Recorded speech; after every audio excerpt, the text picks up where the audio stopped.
మీ business ఏదైనా మీ ఊర్లో promotion చేయాలంటే అది సుమన్ టీవీతోనే సాధ్యం. ఇప్పుడే సంప్రదించండి. నమస్తే సార్, మీ పేరు? నమస్తే అండి, నా పేరు మొన్న. నేను కందుకూరు నియోజకవర్గ ఐటీడీపీ అధ్యక్షుడు అండి.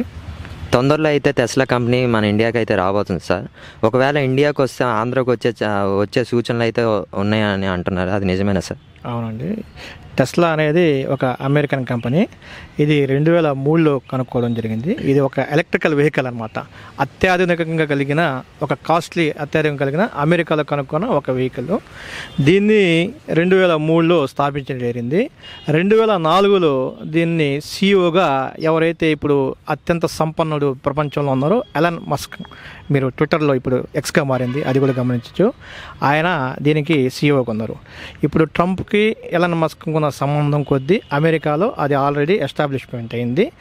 దీన్ని ఇప్పుడు మనకి మేక్ ఇన్ ఇండియా భాగంగా గౌరవమైన ప్రధానమంత్రి శ్రీ నరేంద్ర మోడీ గారు చేపట్టిన బృహత్కర కార్యక్రమంలో, మేక్ ఇన్ ఇండియా కార్యక్రమంలో దీన్ని మనం ఇండియాలో లాంచ్ చేద్దామని చెప్పి టెస్లా వాళ్ళు ఇటీవల చూస్తే హోర్డింగ్స్ పెద్ద పెద్దవి కనిపించాయి. ఫర్ ఎగ్జాంపుల్ ముంబైలో, హైదరాబాద్లో, చెన్నైలో, ఎక్కడెక్కడ వివిధ ప్రాంతాల్లో వస్తాయని చెప్పి. ఇప్పుడు ఎక్కడైతే టెస్లా రాబోతుందో ఇక్కడ 3 రాష్ట్రాలు అత్యధికంగా పోటీ పడుతున్నాయి. మనం ఫస్ట్ వచ్చి మన ప్రధానమంత్రి గారి హోమ్ స్టేట్ ఏదైతే ఉందో గుజరాత్, తర్వాత రెండోది మహారాష్ట్ర, మూడోది వచ్చి ఏపీ. ఈ ఏపీలో మనం బాబు గారు ఉన్నారు కాబట్టి దీన్ని పైన ఎన్డీఏ కూటమి ఉంది కాబట్టి ఏ రకంగా అయినా సరే ఇక్కడ మనకున్న వనరులను ఆధారంగా తీసుకురావాలని చూస్తున్నారు. ఇప్పుడు టెస్లా రావడం కూడా మెయిన్ కారణం ఏదైతే ఉందో, చైనాలో BYD అనే ఒక కార్ల సంస్థ అత్యధికంగా వాళ్ళకు పోటీదారుతంగా నిలబడిందనమాట. ఏదైతే ఈక్వల్గా అటు ఇటుగా ఒక 17 లక్షల వెహికల్స్ కానీ వాళ్ళు అమ్మితే వీళ్ళు 10 లక్షల 10,000 వెహికల్స్ అమ్మే పోటీలో చైనాలో వాళ్ళకి నెలకొంది. ఈ నెలకొన్న పరిస్థితిలో టెస్లా వాళ్ళు నిలబడాలంటే అతిపెద్ద దేశం మన ఇండియా అన్నమాట. అందులో మేక్ ఇన్ ఇండియా భాగంలో నరేంద్ర మోడీ గారు కానీ మన ఇండియాలో మిగతా వాళ్ళు ఏదైతే ఉన్నారో వాళ్ళు అందించే సహాయ సహకారాలు మెండుగున్నాయన్నమాట. కాబట్టి మనకి ఏపీకి రావడానికి ఏ రకమైన అవకాశాలు ఉన్నాయంటే, ఫర్ ఎగ్జాంపుల్ మనకి దాదాపు కలకత్తా నుంచి చెన్నై దాకా కోస్టల్ ఏరియా అనమాట. ప్లస్ మీరు గమనిస్తే నెల్లూరు నుంచి చెన్నై దాకా ఆటోమొబైల్ రంగం. ప్లస్ మనకి అత్యధికంగా ల్యాండ్ కూడా ఎక్కువ ఉంది. ఎక్కడైనా చూసినా కూడా ల్యాండ్. ఇప్పుడు మనకున్న సోర్స్ ప్రకారంగా, మనకున్న కొన్ని సోర్స్ ప్రకారంగా 3 ప్రదేశాల్లో ఈ టెస్లా రావడానికి కారణం.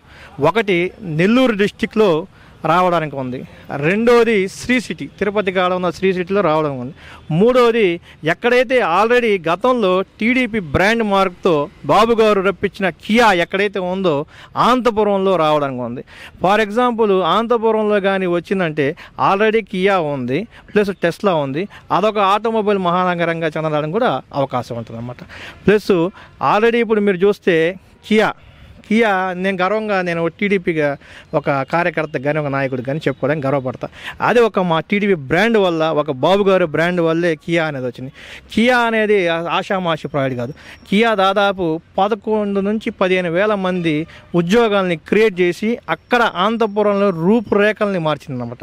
అట్ ద సేమ్ టైం మీరు ఒకవేళ గమనిస్తే కియా యొక్క ప్రైవేట్ వాల్యూ 12,000 కోట్ల రూపాయల ప్రైవేట్ వాల్యూ కియా సంస్థది. ఏది మన 5 సంవత్సరాల ముందే పెట్టాం.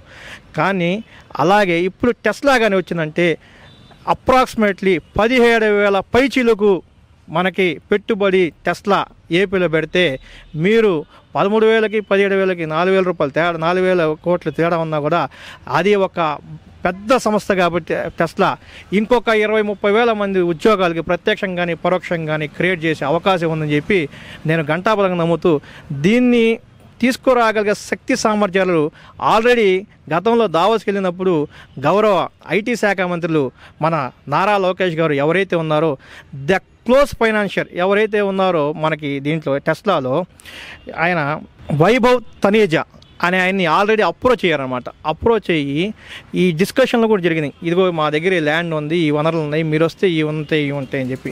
ఈ మేక్ ఇన్ ఇండియా భాగంలో ఖచ్చితంగా ఈ 3 రాష్ట్రాల్లో కానీ నరేంద్ర మోడీ గారు కానీ ప్రధానమంత్రి కానీ పెద్ద మనసు కానీ చేసుకొని కొంచెం ఆయన హోమ్ స్టేట్ కానీ లేకుండా కొంచెం ఉంటే ఖచ్చితంగా మన ఏపీకి ఇది రావడానికి అవకాశం ఉంటుందని చెప్పి కోరుకుంటున్నాను. ప్లస్ అది కాకుండా at the same time AP EDB Andhra Pradesh economic development board దీనిపైన ఆల్రెడీ ఇనిషియేటివ్ తీసుకొని డిస్కషన్లు కూడా గతంలో జరిపింది. ఖచ్చితంగా ఇది ఏపీకి రావడానికి మెండైన అవకాశాలు ఉన్నాయి, మంచి ఉపాధి అవకాశాలు కలుగుతాయని చెప్పి కోరుకుంటున్నాను. సార్ టెస్లా అనేది ఫారిన్ కంట్రీస్లో రోడ్ కండిషన్స్ వేరు ఉంటాయి కదా, మన ఇండియాలో రోడ్ కండిషన్స్ వేరు ఉంటాయి కదా. అందులో టెస్లా ఏంటంటే ఆటోమేటిక్ డ్రైవర్ మోడ్ ఉంటుంది. అంటే ఏంటంటే మనం ఆటోమేటిక్ డ్రైవర్ మోడ్ ఆన్ చేస్తామంటే ఆటోమేటిక్గా కార్ దానంతట దానే వెళ్తుంది. ఒకవేళ ఇండియాకి వస్తే ఎలా ఉంటుంది సార్ అసలుకి?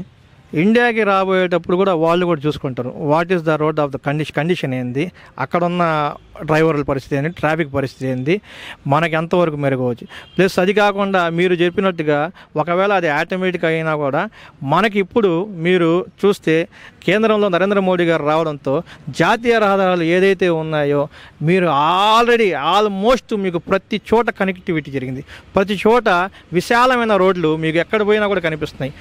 మీరు మన ఆంధ్ర కానీ మన ఇండియా కానీ ఎక్కడ చూసినా కూడా రోడ్లో నంబర్ 1గా మనం ఉన్నామని చెప్పి ఈ టెస్లా కూడా ఇక్కడ ఖచ్చితంగా దాని వరకు అది నిరూపించుకోగలుగుతుందని చెప్పి నేను దాన్ని ఏకీభవిస్తున్నాను. సార్ టెస్లా అయితే 2 సంవత్సరాల నుంచి మన ఇండియాకి అయితే వస్తుందంటారు. ఈ సంవత్సరం అనేది కన్ఫర్మ్గా వస్తుందా లేదా సార్? ఖచ్చితంగా ఈ సంవత్సరంలో మార్చి తర్వాత నెక్స్ట్ ఫైనాన్షియల్ ఇయర్ లోపు ఖచ్చితంగా మన ఇండియాకి రాబోతుందని చెప్పి నమ్ముతున్నాను. సార్ ఒకవేళ ఇండియాకి కానీ టెస్లా కంపెనీ వస్తే ఎంతమందికి ఉద్యోగ అవకాశాలు వచ్చే అవకాశం ఉంది సార్? అదే ఇందా చెప్పాను కదండి, 17,000 పైచిలుకు కోట్లతో పెట్టుబడి పెట్టడానికి టెస్లా వస్తుంది. మీకు ప్రత్యక్షంగాని పరోక్షంగాని ఒక 20,000 పైచిలుకు ఉద్యోగాలు మనకి ఏదైతే ఆంధ్ర రాష్ట్రంలో రావడానికి అవకాశం ఉందన్నమాట. సార్ ఒకవేళ టెస్లా కానీ ఇండియాకి వస్తే ఎన్ని వేల కార్లు ఇండియాకి వచ్చే ఛాన్స్ ఉంది సార్? టెస్లా కానీ ఒకవేళ ఇండియాకి కానీ వస్తే 3 లక్షల నుంచి 5 లక్షల వరకు కార్లు వాళ్ళు ప్రొడ్యూస్ చేయడానికి సిద్ధంగా ఉన్నారు. ప్లస్ ఆల్రెడీ కూడా క్రియా కూడా అదే సేమ్ మార్కెట్ ప్రొడ్యూస్ చేస్తుంది. అట్ ద సేమ్ విధానం కూడా టెస్లా మరింత ముందుకు వెళ్తుంది. ఎందుకంటే మార్కెట్ వాళ్ళకి అత్యవసరంగా తొందరగా కావాలి కాబట్టి ఆల్రెడీ సక్సెస్ఫుల్ వెహికల్ కాబట్టి ఒక 3 lakhs నుంచి 5 lakhs వెహికల్స్ వరకు ప్రొడ్యూస్ చేయగలుగుతారని చెప్పి నేను కోరుకుంటున్నాను. సార్ ఒకవేళ కార్స్ కానీ ఇండియాకి వస్తే మ్యానుఫ్యాక్చర్ ఎక్కడ చేస్తారు సార్? ఇండియాలో చేస్తారు లేకపోతే ఫారిన్ కంట్రీస్లో చేస్తారు సార్? అదే అండి మంచి ప్రశ్న. ఇదేంటంటే ఆల్రెడీ ఈ క్వశ్చన్ కూడా వాళ్ళు ఎలాన్ మస్క్ ఏం చెప్తున్నారంటే మేము అక్కడ లాంచ్ చేసుకొని ఇక్కడ మేము అమ్ముకుంటాం అని చెప్పి చెప్తున్నారు. కానీ దానికి కేంద్ర ప్రభుత్వం కూడా సముఖంగా లేదు. ఇక్కడైతే ఏదైతే మేక్ ఇన్ ఇండియా భాగంలో కానీ ఇక్కడ మనకి తయారీ చేసుకుంటే ఏంటంటే మనకి ట్యాక్స్ రూపంలో కానీ మనకు కానీ వివిధ రూపాల్లో ఉపయోగం ఉంటుంది కాబట్టి ప్లస్ ఆల్రెడీ ట్యాక్స్ కూడా ఇప్పుడు 70%కి వచ్చింది. ఏదైతే మనకి ఎక్కడ తయారు చేసుకోవడానికి మేక్ ఇన్ ఇండియా అంటే అర్థమైంది భారతదేశంలో తయారు చేయాలని చెప్పి నినాదం అనమాట. ఆ నినాదంతో ఇక్కడ తయారు చేయడానికే సిద్ధంగా ఉంది కేంద్రం కూడా. కాబట్టి వాళ్ళు ఇక్కడ తయారు చేయడానికే రెడీగా ఉన్నారన్నమాట. ఒకవేళ మీరు చెప్పినట్టు 3 రాష్ట్రాల్లో కానీ వాళ్ళు ఫర్ ఎగ్జాంపుల్ వాళ్ళకి వెహికల్స్ 4 ఉన్నాయన్నమాట టాప్. ఆ 4లో 2 హై ఎండ్ ఫర్ ఎగ్జాంపుల్ మీరు అన్నట్టు గుజరాత్లో కానీ మహారాష్ట్రలో కానీ పెట్టుకోవచ్చు, 2 ఇక్కడ అనంతపురంలో పెట్టుకోవచ్చు. అలా ఏదైతే 3 lakhs నుంచి 5 lakhs వరకు ఖచ్చితంగా చేస్తారు, వెహికల్స్ ప్రొడ్యూస్ చేస్తారు. ప్లస్ ఖచ్చితంగా ఇండియాలోనే తయారీ కేంద్రం పెడతారని చెప్పి నేను ఘంటాపథంగా తెలియపరుస్తున్నాను.